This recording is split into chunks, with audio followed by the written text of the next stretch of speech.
Il y a 4000 ans, un prêtre gravit le sommet d'une ziggourate dans l'ancienne Babylone. Il n'était pas là pour prier. Il était là pour lire. Car pour un prêtre astronome babylonien, le ciel n'était pas un simple ornement. C'était un texte à interpréter.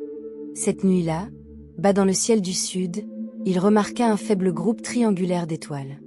Il l'appela Mulsuurmash, le rouge poisson. Une créature appartenant à deux mondes. Façonnée pour la terre ferme, et pourtant puisant sa sagesse dans les profondeurs marines. Ce n'était pas la constellation la plus brillante. Ce n'était pas la plus spectaculaire. Mais c'était celle vers laquelle il revenait sans cesse. Car certaines choses n'ont pas besoin de se faire connaître. Certaines choses perdurent, tout simplement. Le prêtre souleva sa tablette d'argile et pressa son stylet sur la surface humide. Dans le silence de cette nuit babylonienne, sous la douce lueur de Saturne, il écrivit votre nom. Non pas parce que tu étais bruyant. Non pas parce que tu étais évident. Mais parce que tu étais là. Tu avais toujours été là. Il a écrit ton nom cette nuit-là. Et c'est pour cela que nous sommes en mars 2026. La véritable signification de Mulsuur.ma. La plupart des constellations ont été nommées d'après ce qu'elles représentent. Le bélier ressemble à un bélier. Le lion ressemble à un lion. Mais le Capricorne a été nommé d'après ce qu'il fait. Et c'est le premier indice sur qui tu es vraiment. Il y a 4000 ans, les Babyloniens ne voyaient pas seulement un symbole dans cette constellation. Ils voyaient un dieu. Enki. Ea, le seigneur des eaux profondes, la divinité de la sagesse cachée, de la purification et de l'architecture sacrée. Il ne vivait pas vraiment dans le ciel. Il existait entre les mondes. Mi-bouc. Fort, ancré dans la pierre, capable d'escalader des montagnes et de survivre sur des terrains où tout le reste se brisait. Mi-poisson, évoluant dans l'absu, les eaux primordiales sous le monde, où l'on croyait que résidait le savoir ancestral. Et voici ce que la plupart des gens comprennent mal au sujet du Capricorne. Les Babyloniens n'honoraient pas Ea pour sa puissance. Ils l'honoraient pour son utilité. C'est lui qui émergea des profondeurs, non pour étaler son savoir, mais pour bâtir quelque chose de significatif. Cela vous rappelle quelque chose? Après des mois d'études de ce signe, j'en suis venu à une conclusion importante. Le Capricorne ne gravit pas la montagne par amour du paysage. Le Capricorne la gravit parce qu'il a déjà vu ce qui se trouve au fond. Et le fond ne lui suffisait pas. La plupart des gens confondent cela avec de l'ambition. Ce n'est pas de l'ambition. C'est de la mémoire. Le rouget se souvient des profondeurs. Il se souvient du poids. Il se souvient du prix à payer pour survivre là-bas. Et c'est ce souvenir qui fait avancer chaque Capricorne. Ni l'ego, ni la compétition, ni la soifdelicannessence. La mémoire. J'avais une grand-mère Capricorne. Elle est décédée en septembre dernier. Elle n'a jamais eu d'acte de naissance. Les registres officiels indiquent le nom et la date de naissance de sa sœur aînée, pas les siens. Elle a vécu 87 ans sans que son vrai nom ne soit jamais officiellement inscrit. Pourtant, elle incarnait tout ce que représente le Capricorne. Elle a construit. Elle a persévéré. Elle a donné. Discreetment. Toujours discrètement. Son histoire est l'une des raisons pour lesquelles je raconte ces histoires. Parce que certaines vies méritent d'être écrites. Et les histoires des Capricornes le sont rarement. Voici une chose que j'ai mis des années à comprendre. Les Capricornes demandent rarement la reconnaissance. Non pas qu'ils ne la méritent pas, mais parce qu'ils ont appris très tôt que la reconnaissance n'était jamais l'essentiel. Le travail a toujours été l'essentiel. Combien d'entre vous ont déjà été qualifiés de froid alors qu'ils étaient simplement concentrés? Si cela vous est arrivé, vous comprenez. Concentré, pas froid. La lune de sang, ce qu'elle révèle au Capricorne. Le 3 mars, une éclipse lunaire totale, une lune de sang en Vierge aura lieu. La plupart des astrologues décrivent les éclipses comme des tempêtes. Un chaos auquel il faut survivre. Mais le Capricorne devrait les percevoir différemment. Une éclipse ne détruit pas ce que vous avez construit. Elle fait disparaître ce qui n'était pas destiné à être là. Et le Capricorne comprend cette différence mieux que quiconque. Cette lune de sang active l'élémentaire, votre élément. Elle touche la partie de votre thème astral liée au système de croyance. Les histoires intérieures que vous portez sur ce qui est possible. Alors, permettez-moi de vous poser une question sincère. Depuis combien d'années vous accrochez-vous à une croyance qui n'a jamais vraiment été la vôtre? Je suis trop sérieux. Je suis trop lent. J'ai raté ma chance. L'éclipse est venue emporter tout ça. Pas votre force. Pas votre structure. Pas ce que vous avez construit. Juste les mensonges. Il y a autre chose à propos du Capricorne que la plupart des gens ignorent. Le Capricorne est le seul signe conçu pour porter du poids. Non pas parce que l'univers est cruel. Parce que l'univers savait que le Capricorne pouvait le supporter. Beaucoup de signes cèdent sous la pression. Le Capricorne se transforme. Comme du carbone profondément enfoui sous la terre, comprimé pendant des années, parfois des décennies. Jusqu'à un jour. Un diamant. La lune de sang n'est pas arrivée pour vous briser. Elle est venue pour achever la pression. Car le diamant est presque prêt. Pensez à la chose la plus lourde que vous ayez portée cette année.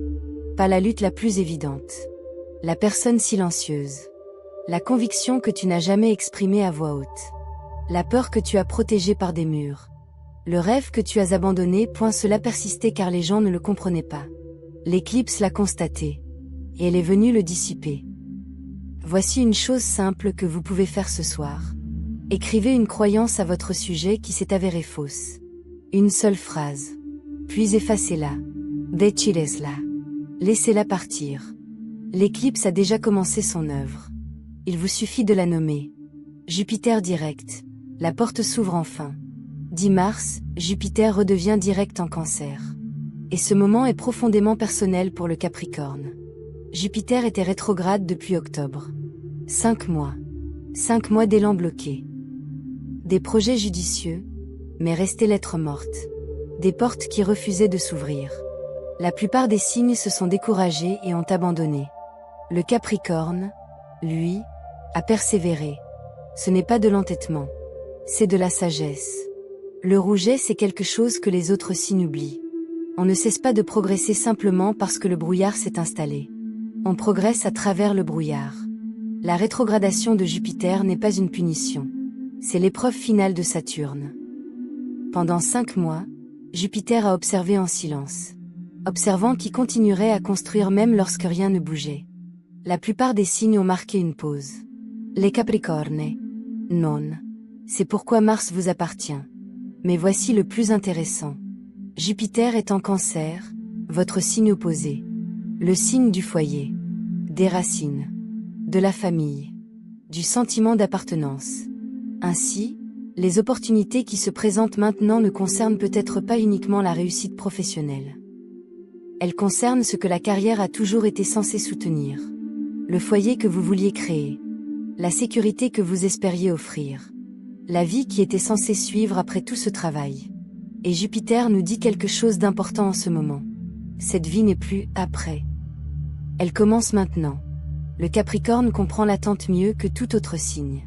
Mais pour le Capricorne, attendre n'est pas passif. Tandis que d'autres fixaient la porte close. Le Capricorne a renforcé les murs. Affûté ses outils. Préparé la suite. Ce n'est pas de l'attente. C'est construire dans l'ombre. Et Jupiter vient d'allumer la lumière. Saturne Casimi, l'épreuve. Le 25 mars marque le moment le plus puissant du mois. Saturn Casimi. Le Soleil rencontre Saturne en conjonction exacte. Pour le Capricorne, signe de Saturne, il ne s'agit pas seulement d'astrologie. C'est une prise de conscience. Voici une chose rarement dite à voix haute. Saturne ne récompense pas la discipline. La discipline, c'est ce que l'on fait quand on est observé. La discipline, c'est ce que l'on maintient parce qu'il y a des conséquences à y renoncer. Saturne récompense quelque chose de bien plus rare. Ceux qui ont persévéré dans la construction en secret. Quand rien ne bougeait. Quand les chiffres semblaient incohérents. Quand le soutien faisait défaut. Quand le monde ignorait encore l'œuvre de leur création. Ce n'est pas de la discipline. Les Babyloniens avaient un mot pour cela. La sagesse de l'absu. Un savoir acquis en explorant des profondeurs insoupçonnées et en revenant avec une expérience significative. Le rouget ne grimpe pas par confort. Il grimpe parce qu'il a déjà atteint les abysses et sait que le sommet existe. Voici ce qui distingue véritablement le Capricorne. La plupart des signes ont besoin de résultats avant de croire au processus. Le Capricorne croit au processus avant même que les résultats n'apparaissent. Ce n'est pas de la discipline. C'est de la foi, sans même avoir besoin du mot « foi ». Et le Capricorne connaît un moment très précis. Vous l'avez vécu. Le moment où ce que vous avez construit discrètement pendant des années devient soudainement visible aux yeux de tous. Non pas parce que vous avez changé quoi que ce soit, mais parce que le monde a enfin compris. Pour le Capricorne, ce moment n'est pas bruyant. C'est une confirmation silencieuse. Comme si l'univers disait enfin ce que vous saviez déjà. Oui. C'était juste depuis le début. Saturne Casimir représente ce moment. Imaginez construire une structure pendant des années, brique par brique, dans l'obscurité. Et le 25 mars, Saturne entre, regarde autour de lui et dit « Oui, c'est exactement ce que j'avais demandé. Ce n'est pas une épreuve. Ce n'est pas une punition. C'est une reconnaissance. Notez ce que vous êtes en train de construire. Une seule phrase. Pas pour les autres. Pour vous-même. Car ce que Saturne voit, persiste, n'est pour ce moment. 3 événements majeurs en un mois. La lune de sang a dissipé le mensonge. Jupiter direct a ouvert la porte. Saturne Casimir a confirmé ce qui était vrai depuis toujours. Ce n'est pas un hasard. C'est la précision. Et la précision est le langage du Capricorne. Pensez à une personne de votre entourage qui incarne l'énergie du Capricorne. Un parent. Un grand-parent. Un ami. Quelqu'un qui a porté un fardeau trop lourd. Quelqu'un qui a construit bien plus que personne ne l'a remarqué. Quelqu'un qui a donné plus qu'il n'a reçu. Ce moment leur appartient aussi. Car l'énergie du Capricorne ne se limite pas à une seule personne. Elle vit dans chaque génération qui a persévéré pour que la suivante puisse s'élever plus haut. Alors, posez-vous une question sincère. Qu'avez-vous construit en silence? Devant quelle porte vous trouvez-vous en ce moment? Écrivez-le. Car l'écrire le rend réel. Et ce que le Capricorne rend réel. Door. Il y a 4000 ans, un prêtre se tenait sur une ziggourate babylonienne. Il leva les yeux vers un faible amas triangulaire d'étoiles dans le ciel austral. Il a écrit ton nom. Il ne te connaissait pas. Mais il a compris ce que tu portais en toi. Le ciel est silencieux, immense et d'une précision incroyable. Un calendrier cosmique écrit de lumière. Et ce mois-ci, il a été écrit pour toi.